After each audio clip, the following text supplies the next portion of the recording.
CCS की बैठक के बाद लिए गए बड़े फैसलों की जानकारी देते हुए सभी तरीके के पाकिस्तानी वीजा रद्द कर दिए गए हैं जो दिए गए थे।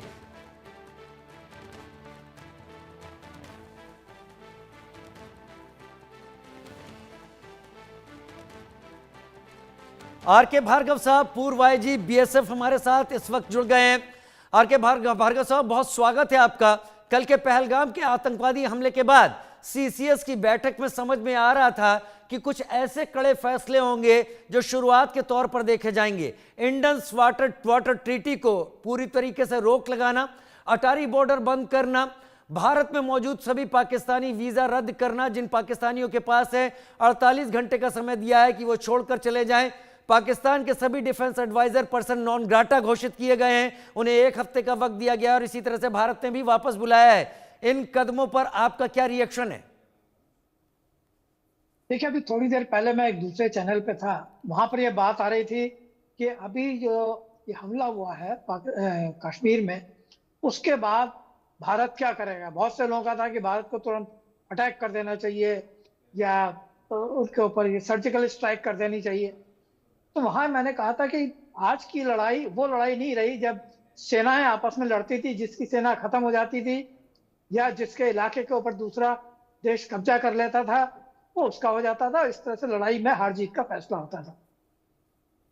आज की लड़ाई वो लड़ाई नहीं है जो खाली सेनाएं लड़ती हैं। आज की लड़ाई वो है जो पूरे, जिसे कहते हैं हम हाइब्रिड लड़ाई, यानी कि उस हाइब्रिड लड़ाई में सारी चीजें शामिल हैं। आप दूसरे देश के रिसोर्सेस को अगर नष्ट कर देते हैं, वो भी एक लड़ाई का तरीका है। आपने अभी भी देखा होगा, खाली लड़ाई ये नहीं हो रही, लोग कहते हैं कि सैटेलाइट भी नष्ट कर देंगे, आपके ऊपर साइबर अटैक करेंगे, आपका कम्युनिकेशन ध्वस्त हो जाएगा, आपकी समुद्र में नाकाबंदी कर देंगे ताकि आपका ट्रेड बंद हो जाएगा। तो ये सारी चीजें वो हैं जो दुश्मन को उसके घुटने पे लाने के लिए कर सकते हैं, की जाती हैं, और जहां जरूरत पड़ता है उनका इस्तेमाल किया जाता है। आज जो अभी भारत ने ये फैसले लिए हैं, ये उस लड़ाई से इसीलिए कहता हूं कि वो नहीं है कि सेना जाकर के वहां पे सीधे सीमा के ऊपर जाकर के लड़े या सब जाकर के अंदर उसके ऊपर एयर स्ट्राइक करें या किसी तरह का स्ट्राइक करें। ये वो स्ट्राइक है जो धीरे धीरे पाकिस्तान के ऊपर असर करेगा, उसको घुटने पे लाने की मदद करेगा।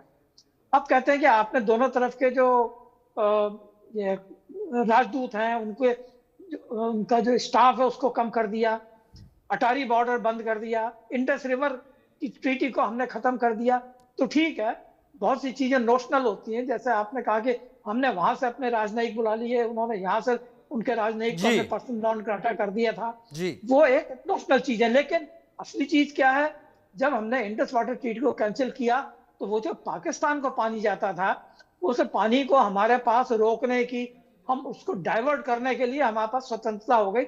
और अगर हम पानी वो पाकिस्तान में नहीं जाने दें तो देखिए बहुत सा इलाका पाकिस्तान का ऐसा है जो कि इन्हीं नदियों के पानी से सिंचित होता है, उससे वहां पैदावार होती है और उससे पाकिस्तान अपनी इकोनॉमी, एग्रीकल्चर इकोनॉमी को आगे बढ़ाता है। मेरे साथ मेरे सीनियर वरिष्ठ सहयोगी मनोज मनु भी इस वक्त जुड़ गए हैं।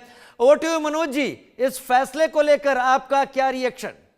देखिए राजीव, निश्चित तौर पर भारत सरकार ने एक बड़ा संकेत दे दिया है और जो सीसीएस की बैठक अभी खत्म हुई है, उसी सीसीएस की बैठक खत्म होने के बाद विदेश मंत्रालय के प्रवक्ता ने ये घोषणा की है और पाकिस्तान को लेकर सख्त संदेश दे दिया है। एक तो पाकिस्तान में भारतीय दूतावास को बंद कर दिया गया है, पाकिस्तानी नागरिकों को अब वीजा नहीं दिया जाएगा, अटारी चेक पोस्ट जो बॉर्डर है वो बंद कर दिया गया है, भारत में पाकिस्तानी दूतावास बंद होगा और पाकिस्तानी दूतावास को 1 सप्ताह में भारत छोड़ने के संकेत भी दे दिए गए हैं और जो वीजा है वो नहीं मिलेगा।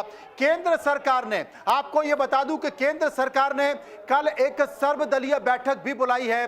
सर्वदलीय बैठक में सभी राजनीतिक पार्टियों के प्रमुखों को बुलाया गया है और ये अभी प्राथमिक तौर पर ये सारे के सारे बड़े फैसले हैं जो कि केंद्र सरकार ने किए हैं। सीसीएस में इन पर फैसला हुआ है जो कि अपने आप में बड़ा संकेत है। अगर आप देखिए दूतावास को बंद किया गया है तो यह बड़ा संकेत है। सिंधु जल समझौता है उसको आतंकवाद के चलते रोकने की बात यहां पर की गई है। इसके साथ साथ भारत में पाकिस्तानी दूतावास बंद कर दिया गया है। पाकिस्तानी दूतावास को 1 सप्ताह में छोड़ने के आदेश दे दिए गए और जितने भी पाकिस्तानी हैं वो 48 घंटे के अंदर भारत को छोड़ें, भारत से बाहर जाएं। अब बात नहीं बनेगी। और इसके साथ साथ सभी राजनीतिक पार्टियों की सर्वदलीय बैठक कल सरकार ने बुलाई है और उस बैठक में सभी मिलकर बातचीत होगी। और मुझे ऐसा लगता है कि इस बैठक में सरकार क्या करने जा रही है, बड़ा करने जा रही है, पाकिस्तान को लेकर एक लकीर खींचने जा रही है। इस बैठक में फैसला होगा जिसका जिक्र हम अपनी लगातार चर्चा में कर रहे हैं, क्योंकि जब भी कोई सरकार कुछ बड़ा फैसला लेने जाती है तो वो तमाम विपक्षी पार्टियों को भरोसे में लेती है, विश्वास में लेती है। अटल बिहारी वाजपेयी के समय भी ऐसा हुआ था राजीव। तो निश्चित तौर पर एक बड़ी लकीर भारत खींचने जा रहा है। सऊदी अरब का अपना दौरा छोड़कर देश के प्रधानमंत्री अगर आए हैं तो निश्चित तौर पर बड़े संकेतों के तौर पर है। और राजीव, ये कोई छोटी मोटी घटना नहीं है, ये तमाम बड़े संकेत हैं। आपको यह भी बता दें कि केंद्रीय रक्षा मंत्री सर्वदलीय बैठक की अध्यक्षता करने वाले हैं। राजनाथ सिंह सर्वदलीय बैठक की अध्यक्षता करने वाले हैं और इस सर्वदलीय बैठक में वो देश के तमाम जो विपक्षी पार्टियां हैं उनके नेताओं को बताएंगे कि सरकार ने ये फैसले लिए हैं जिनका मैं जिक्र कर रहा था और सरकार अब आगे क्या बड़े निर्णय लेने जा रही है, पाकिस्तान को लेकर बड़ी लकीर खींचने जा रही है। और इसमें तमाम विपक्षी पार्टियों को भरोसे में लेने की बात की जाएगी, भरोसे में लेने की बात की जाएगी।